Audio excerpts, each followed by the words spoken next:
Hey everyone. So I thought I'd just do a quick video today talking about my hardware setup.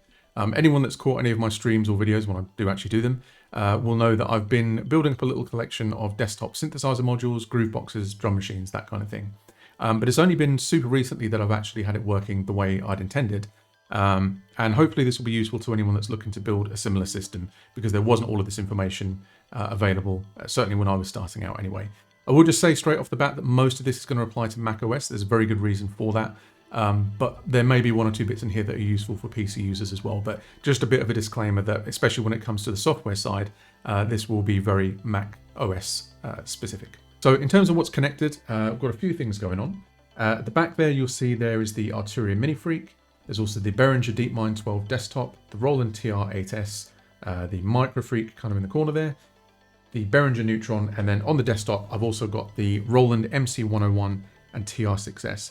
I'm also using an iPad as an audio MIDI device, but we'll talk about that later. Everything is plugged in by USB, but different devices do different things over USB. So, for instance, the MC and the TR6, they do everything. That's power, audio, and MIDI.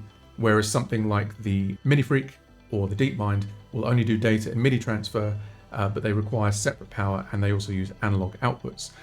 And you'll also notice at the back of the Mini Freak there's a little box kind of hanging at the back, and might not show up too well on the autofocus, but I'm basically using one of these.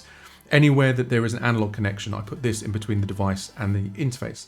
And it's a Behringer HT400 hum destroyer. It has 2 inputs, 2 outputs. So you basically just go from the device into this, and then from this into the sound card. Now, the reason I do this, when I didn't, if I had like distortion or any kind of saturation on a device that was plugged in by USB, I could hear my mouse cursor moving on the screen, or I could hear the graphics card working. It was completely unusable. And obviously the more devices you have, that would all kind of stack up. Whereas with these things, absolutely nothing.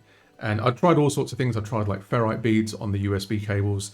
I tried doing the whole star system of, only having one power output and then kind of branching out to all the others. In this particular instance, I have power outlets coming from everywhere. Nothing is plugged into the same outlet. So I'm kind of breaking the cardinal rule there of studio setup, and it's still fine. So definitely highly recommend those. They go for about 15 to 20 pounds a piece.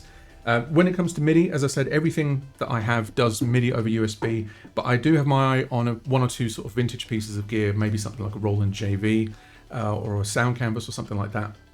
In which case you would need something like this. So this is the Sub-Zero SZMB44, which is a 4-channel MIDI interface. It's just got 4 channels of MIDI in and MIDI out for 5-pin operation. So if you have older synths, like kind of classical vintage stuff, you'll need something like this to handle the MIDI side of things. But in any case, you'd still need hum destroyers in between the analog connections to make sure that you don't get any noise as a result of, ground loops or anything like that. And then lastly, while we're talking physical stuff, you'll notice that some of the instruments are kind of far away from where the computer is. And in that case, I'm using 5-meter long USB 2 cables, and then that's going into 2 10-port powered hubs. I will talk about that at the end of the video. A few things not quite right about that, and I'm still kind of working those out. But what I have found is that there is a limit to USB cable length. So for USB 2, it's about 5 meters, and for USB 3, I believe it's around 3 meters. Any longer than that, and you will start to get devices cutting out. And I think if you wanted to go way longer than that, up to 45 meters, you can actually get active powered adapters that will turn USB into RJ45, I believe, and then back to USB at the other end, but they're quite expensive. Oh, and then also, because I'm sure this is going to come up in the comments, if anyone was wondering what the desk is at the back there, it's one of these guys. It's the Gorilla DS1 DJ deck stand, which is really cool because it has this kind of raised platform at the top and quite a decent amount of space on there for all of your other stuff. So yeah, just in case anyone is wondering, that's what I'm using for the desk. So now we come to the software part, and this is where things get a little bit Mac OS centric. Because unfortunately it's not possible to do this on a Windows system, as far as I'm aware anyway. So first of all, this is the audio devices dialog in macOS. And what I did here was I pressed this button down the bottom and created an aggregate device, which is this guy here. And you'll see that this is comprised of my 18i20, which is my main audio interface. Sometimes I do have an octa pre-attached to that for an extra 8 channels, but at the moment I don't need it. And then also showing up here is the iPad, the TR-8S, the 6S, and the MC101. And then the really cool thing about that is that you'll see that these are now all available as input channels. And these are all addressable from within Logic or Cubase or Live or whatever it is that you happen to be using.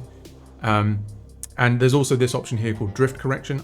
Not entirely sure what it does, but I'm assuming it needs to be on.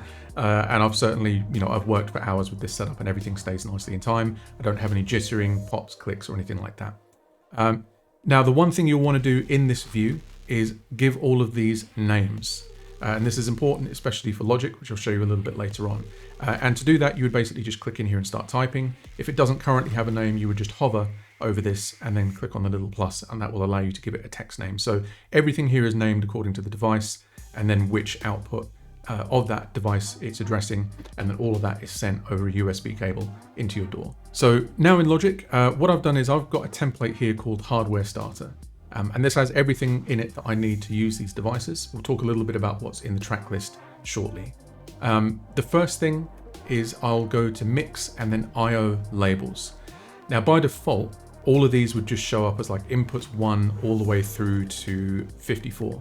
And what I was doing previously was I would keep this audio devices tab open, and then I would just click on the devices to kind of highlight their block of inputs, and then kind of figure out which number I wanted. That was before I started using the name labels here, which is why these are important. So then within Logic, you have an option to use the name as provided by driver, which in this case is the name that you specify in the audio devices dialog. You can also use a custom tag if you press here for user, and then you can have a long form name and also a short form name, which is shown in more condensed views. But I'm just using the provided by driver option here.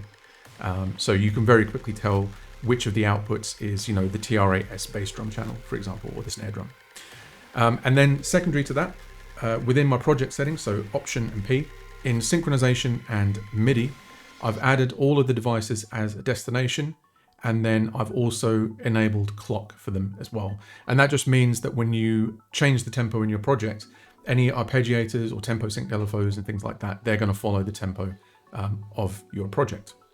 The other thing that you want to do also is go to your general settings in Logic and go to MIDI, and then go to inputs, and you basically want to disable anything that's going to output MIDI. I mean, you might want to do that in some instances, but what I found was that the groove boxes and the drum machine was spitting out MIDI, and that was then triggering like anything else that I had selected, even VSTs. So you will just have to check to see if that's the case, and then I've just disabled here the TR-8S, the Neutron. Basically, I don't want MIDI coming out of any of these. I only want to go MIDI in. The other thing that's worth talking about quickly is delay. Now, I haven't set this up for all of my devices yet.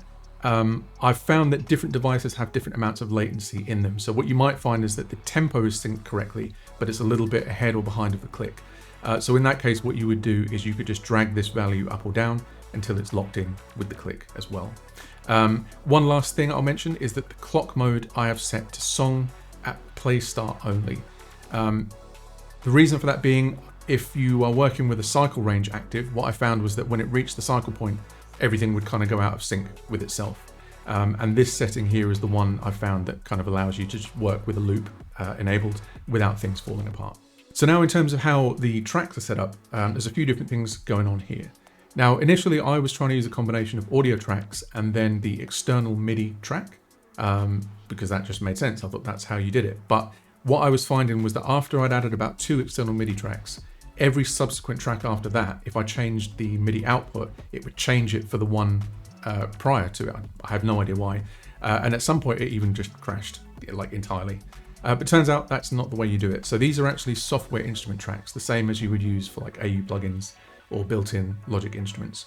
And the way you access this is you just create a new software instrument track, and then you go to Instrument, Utility, and External Instrument, and you can choose there between mono or stereo. I know that other DAWs have things similar to this, like Cubase has the external MIDI instrument, which would work much in the same way. And if we look at how these are configured, we can see that the MIDI destination is set to iPad, and then the audio input, you'll see that's reading the driver names that I set up in the audio devices dialog. So MIDI going to iPad, audio coming from iPad. And then this is now just a self-contained instrument track. That this sound is actually coming from iPad. That's coming from the DeepMind. That's coming from the Mini Freak, and so on. What I've done for the Groovebox devices and the drum machine, so these are things where I don't really want to sequence them in my DAW. I just want to, use their pattern sequences on the hardware itself and actually perform them.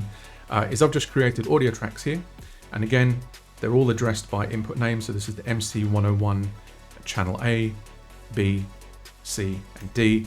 And then I've grouped all of these inside of a track stack so that I can quickly monitor them on or off if I want to hear the output of those devices.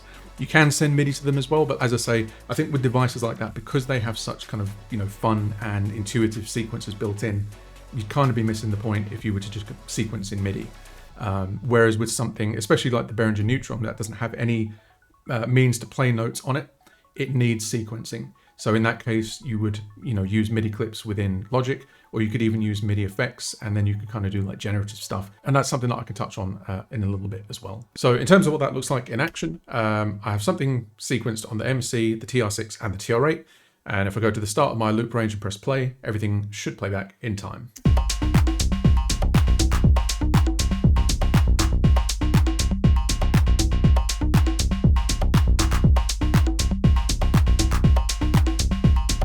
And you'll see that everything's coming through there on its own channel. I'm using the TR6S mostly for kind of like that bass sound and this kind of industrial thing.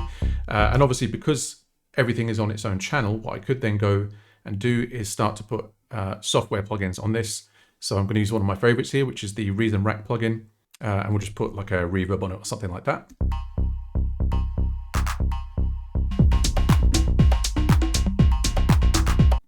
And then maybe every time that clap happens, we'll put some kind of delay on it.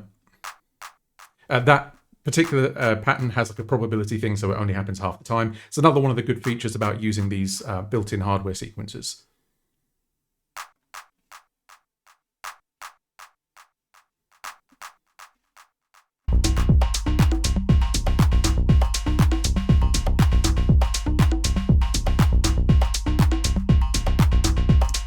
So then obviously that leaves you open to do things like side chaining, because you have the individual kick drum output available over USB. You can then use that to drive side chaining on other instruments, including as well AU plugins or VST plugins if you're using a DAW other than Logic. The only thing that you will have to do, I can't show you because I don't have a camera that's on the screen, but on some of these devices you will need to go in and make sure that the USB mode is set to individual, specifically as it relates to the Roland stuff.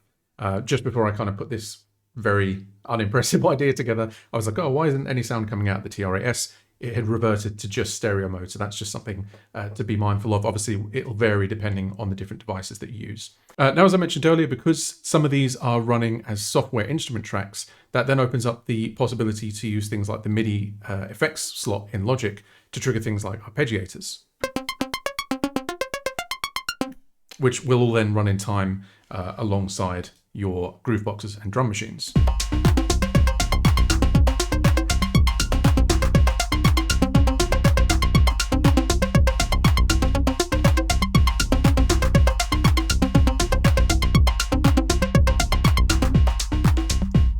So then say that you want to commit this to audio, because obviously with hardware, the thing is that if you turn everything off, you might lose something, especially when it comes to things like the Neutron that don't have any patch recall.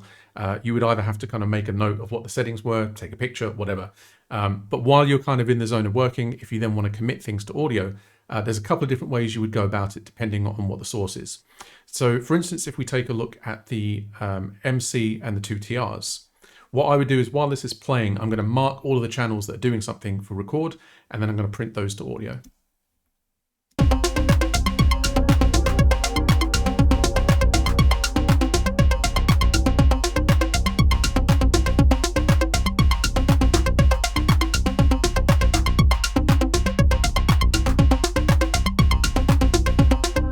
So then we'll just make sure that our playhead's lined up and we'll go in for a record. And what I would do is I'll kind of leave yourself possibly double what you need, because depending on the delay settings that were set up in your project synchronization, you might find that things get cut off just before the first beat. So it's always good to have double what you need, and then you can always go in and do slip editing to kind of align it to the beat afterwards.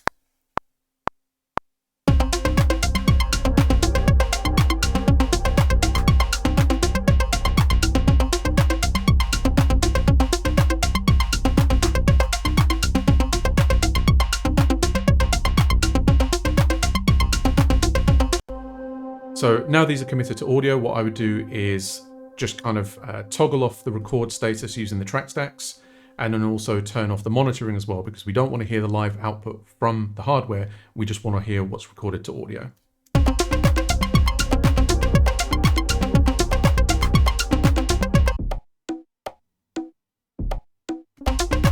Now, when it comes to things that are triggered by MIDI regions that are on software instrument tracks, obviously the process is a little bit different because you don't have an audio track to record to. So in that case, what you would do is just highlight the MIDI regions that you want to bounce, choose bounce in place. You could name it if you want to. I'm going to be lazy. I'm not going to name it. And then obviously you have some other options here, like do you want to mute the source, delete, leave, bypass effect plugins, and so on. In this case, I'm going to leave everything as it is, and then just press OK. And what it's going to do is it's actually going to play through that in real time and then print it to audio.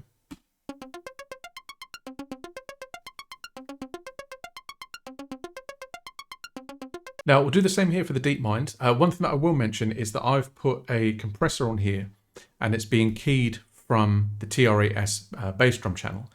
But I don't necessarily want that in the printed file. Reason for that being that you might want to change things around afterwards, and you don't want that kind of baked in. So what I would do in that case is bounce in place, but bypass all effect plugins.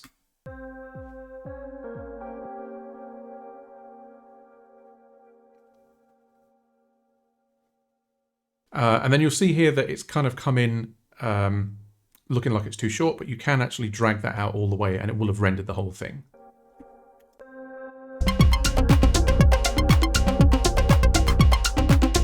And the nice thing there is that it's actually carried across the audio effects that I had set up originally, but rather than printing them into the file, it's just put them as insert effects in the insert slots there as well.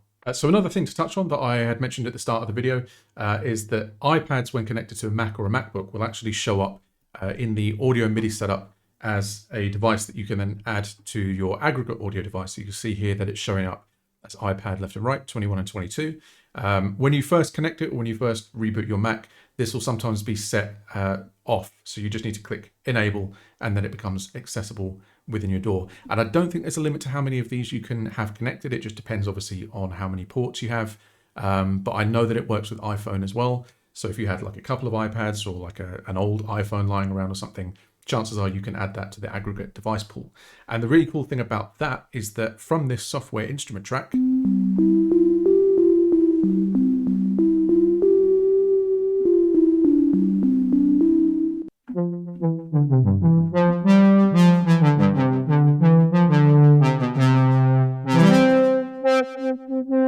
so even though it's software, you still kind of have that tactile element because there are controls on the screen that you can perform with while you play and while you record. Alternatively, some apps work better when controlled directly from the iPad itself. So in that case, what I'm going to do first of all is mute this instrument track, because anything that I do on the iPad is going to come through that as audio, and we don't want to hear it twice. I've made myself an audio track, and I'm going to press the stereo button, and we'll just search in here for iPad. And then let's close this app out, set the track to monitor, and I'm going to use something here. This is probably one of the first audio-based apps that I ever got for iPad years and years ago. It's called Bebop, and it basically just does this.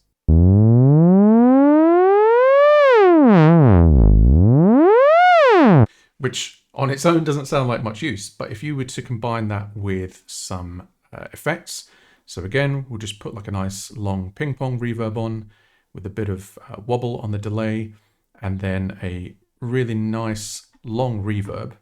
You've then got instant risers.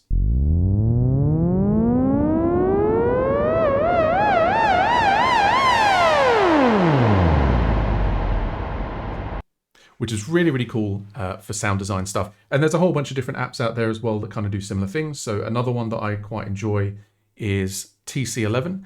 I have no idea how this app works, but it is very interesting.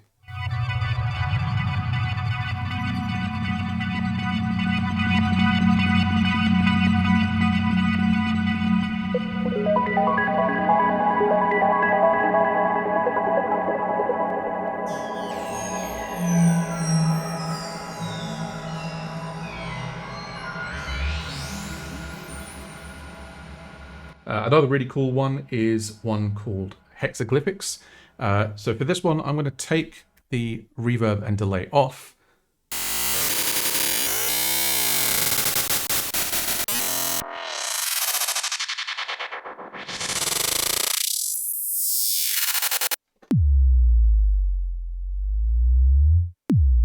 So really cool for like glitch effects, sub drops, and things like that. But as I say, there's just dozens and dozens and dozens of apps out there.